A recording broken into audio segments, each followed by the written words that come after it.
ভালো মন্দ কর্ম প্রবৃত্তির উৎস কি? জন্ম জন্মান্তরের সংস্কারের আদি কোথায়? স্বামী অরূপানন্দের এই প্রশ্নের উত্তরে মা বলছেন, ঈশ্বরের ইচ্ছা ছাড়া কিছুই হবার সাধ্য নেই, তৃণটিও নড়ে না।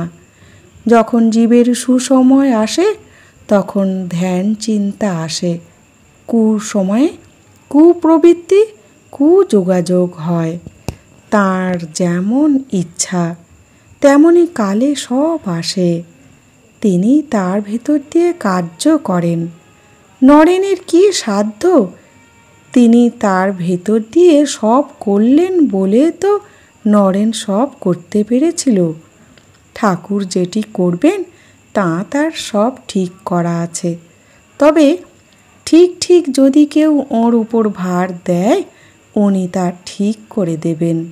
সব সয়ে যেতে হয়, কারণ কর্মানুসারে সব যোগাযোগ হয়, আবার কর্মের দ্বারা কর্মের খণ্ডন হয়।